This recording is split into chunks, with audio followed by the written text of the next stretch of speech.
Le reste de l'actualité avec du football. Après le basket, le ballon rond, le ballon et le rectangle, le vert, surtout avec le Mans FC qui a été accroché malheureusement par Bastia Borgo. Pour ce long voyage, les Manceaux étaient privés de l'un de leurs meilleurs joueurs comme Makan Aiko, qui n'a pas pu embarquer faute d'avoir perdu sa carte d'identité. Dommage, Chris en aurait eu bien besoin avec cette ouverture du score pour Bastia Borgo dès la 5e minute de jeu par Cheikh Doumbia. Réaction Mancel par Edwin Kouarchi à la 33e minute de jeu.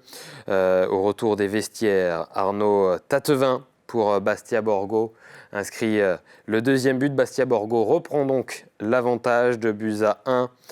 Quelques minutes plus tard, Armand Gnanduillet va pouvoir profiter d'un penalty pour égaliser. Le Mans FC, à défaut d'agir, réagit dans ce match pour égaliser une seconde fois, donc avec Armand Gnanduillet qui vient mettre ce ballon au fond des filets. 2 buts partout, 2 façons de voir les choses évidemment après cette nouvelle rencontre de championnat. Si on le voit les choses positivement, en se disant que le Mans FC ramène enfin 1 point à l'extérieur, ou que le Mans est revenu 2 fois au score, par exemple. Ou alors on voit les choses de façon un peu plus négative, en se disant que Bastia Borgo fait partie des équipes les plus modestes de ce championnat, ou encore qu'après 7 matchs, eh bien, les 100 et or sont dans la zone de relégation. Les hommes de Chris perdent une place au classement et se retrouvent donc 13e avec 8 points, et donc dans cette zone rouge élargie à 6 équipes cette année en national en raison de la réforme des championnats amateurs. Un mot de football encore une fois avec la Coupe de France. Sur les 11 équipes sartoises encore en lice, seules 3 continuent l'aventure. Ça passe pour Sablé FC, ça passe pour Coulennes, ça passe pour Spey. En revanche, ça ne passe malheureusement pas pour Mulsanne, Télocher, La Suze, Saint-Marc-la-Brière, Bazouges, Cré, encore Rouillon, Bonnetable, Saint-Saturnin ou Auvers-Brulon, Poilé. Bref, assis à noter en Coupe de France que c'est l'entrée en lice au prochain tour, donc au 5e tour de Le Mans FC, club de national. En bref, donc, je le disais, un deuxième succès en 3 matchs pour les joueuses du Mans FC, les joueuses féminines qui se sont imposées à Saint-Malo, 2 buts à 0. Les joueuses de Damien Bolini sont 3e des 2 féminines. Et enfin, les U19 nationaux ont de leur côté fait match nul 1 partout dans le derby face à Laval. On passe à la course à pied à présent avec le semi-marathon de la Suze. C'était pour les foulées de Mulsanne, la 6e édition.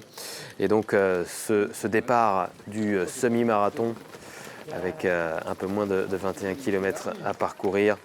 Et c'est Tony Fernandez qui s'impose donc sur ces foulées de suzeraines sur le semi-marathon. On va écouter justement le vainqueur, Fernandez.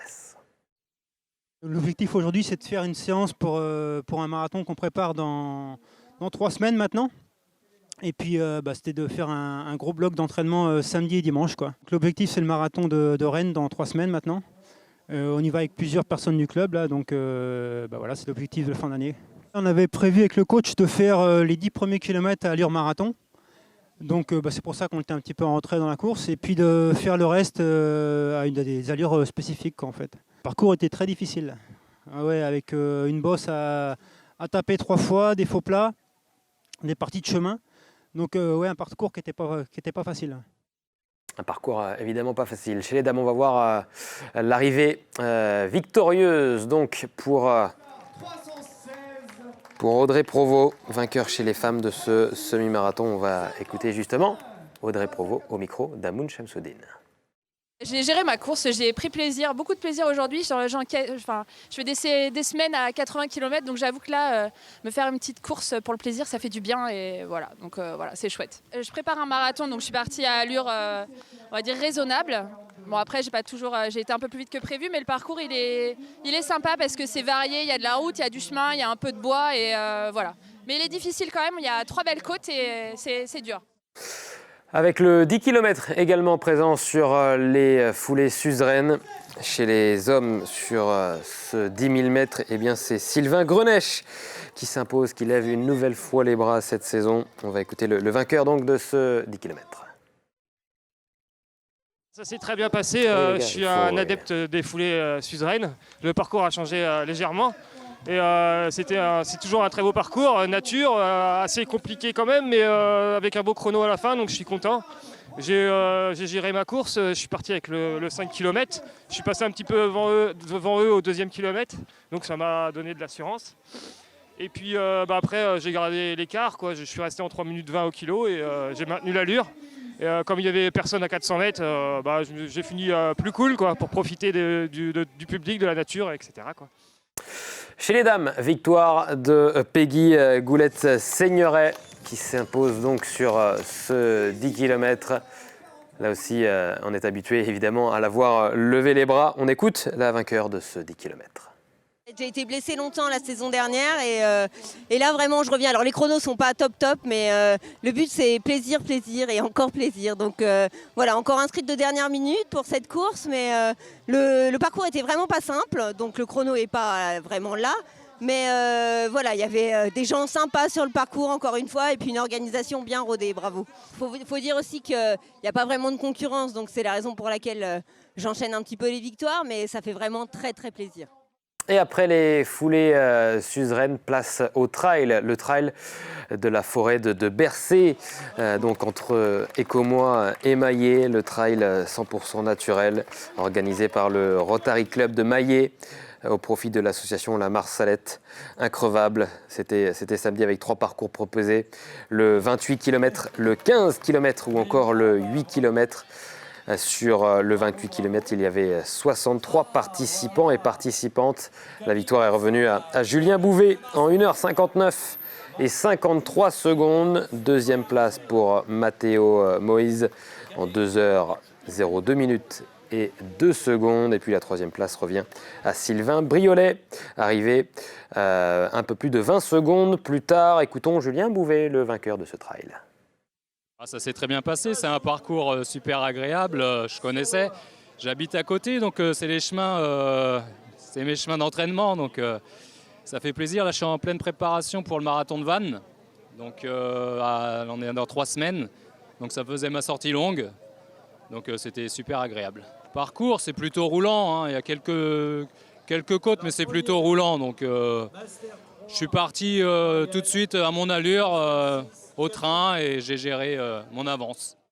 Chez les dames, toujours sur ce trail de longue distance, 28 km, la victoire est revenue à Dany Le Sergent en 2h16 minutes et 18 secondes. Deuxième place pour Nathalie Beloeil en 2h38 minutes et 20 secondes. Et puis la troisième marche du podium est revenue à Marie Castel. Victoire donc de Dany Le Sergent. J'ai fait la course en solitaire, donc c'était pas facile de tenir la distance, enfin de tenir la cadence, mais j'ai géré et ça l'a fait. En général, je pars à fond et j'essaie de tenir le plus longtemps à fond, donc ça passe ou ça casse. Là, c'est passé. C'est un parcours très roulant, donc faut courir tout le temps, ne jamais marcher, et puis après, faut faire attention quand même. J'ai fait une grosse chute au 13e kilomètre, donc ça m'a un peu sonné. Et puis voilà, il faut rester vigilant tout du long. 63 athlètes au total sur ce 28 km. Encore un peu plus sur le 15 km, 110 participants. Et la victoire est revenue à Frédéric Cormier en 1h01 minutes et 39 secondes. Florent Montreux se classe deuxième. Et la troisième place revient à Richard Legui en 1h05 et 55 secondes. Alors que chez les dames, c'est Jennifer Lambert qui s'est imposée sur cette courte distance de 15 km en 1h17 et 18 secondes. Christine Fouché prend la deuxième place.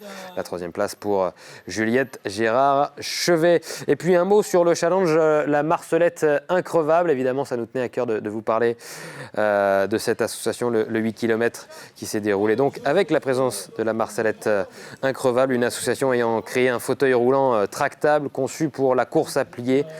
6 athlètes valides se sont relayés, dont Nathalie Mauclair, marraine de la Marselette Increvable. Je suis marraine depuis, je sais pas, un petit moment déjà, 7-8 ans. Et du coup, je fais de temps en temps des courses avec eux. Et là, c'était une belle occasion de pouvoir se retrouver parce que depuis le Covid, tout ça faisait longtemps que l'opportunité ne s'était pas présentée. Il y a eu quelques endroits où c'était un peu cabossé. Donc pour Camille, c'était un peu chaud. Heureusement que c'est une aventurière. Et autrement, pour moi, c'était parfait. Après la course à pied, place aux moteurs, les moteurs des camions, avec les 24 heures camions qui se sont déroulés ce week-end sur le circuit Bugatti. Lionel Montagne remporte les 24 heures camions. C'est dans le dernier tour que le Grenoblois s'est imposé juste devant Rodriguez. 3e victoire en Sarthe pour Lionel Montagne. Notre pilote sartois fait lui 4e de la course 3, 7e malheureusement de la course numéro 4 et qui perd du terrain au championnat de France. 2e au classement général. Rodriguez, leader, prend de l'avance. On écoute le Sartois Thomas Robineau. Un week-end un peu moyen pour nous. On a eu quelques petits soucis samedi. On a cassé un disque de frein, on a dû abandonner. Mais voilà, la saison n'est pas finie. On a encore une course à Albi, donc on va essayer de se rattraper là-bas. L'objectif pour toi, c'était de ne pas perdre trop de points sur le premier. Donc voilà, on a perdu un petit peu plus qu'on avait prévu, mais on va se rattraper à Albi. Le tennis de table, à présent, vous l'avez peut-être vécu sur les antennes d'LMTV Sarthe en direct. Et oui, c'était samedi à partir de 17h, le tout premier match de championnat de Pro B pour Le Mans Sarthe TT en championnat féminin, donc avec la victoire, la première victoire donc historique pour Le Mans Sarthe TT dans ce championnat professionnel. Le promu, évidemment l'équipe promue qui a gagné l'an dernier son championnat de National 1 et donc monté en Pro B. On voit là ici Claire Clavier qui a donné la victoire avec ce troisième match remporté après que Agnès Lelanic et Ekaterina Goucheva pour Le Mans Sarthe TT aient elles aussi remporté leur match. Victoire nette et sans bavure. 3-0 pour Le Mans Sarthe TT. Et si vous aimez le tennis de table, restez bien dans 72 Sports. Dans la 4e partie d'émission, nous vous referons vivre justement dans les conditions du direct cette rencontre historique pour Le Mans Sarthe TT. Dans un instant, on vous fera le programme des événements à suivre en Sarthe cette semaine et ce week-end avec la carte des sports et on recevra un invité qui est membre du bureau d'organisation de Paris-Connerré, la grande course cycliste sartoise. C'est dans un instant, à tout de suite.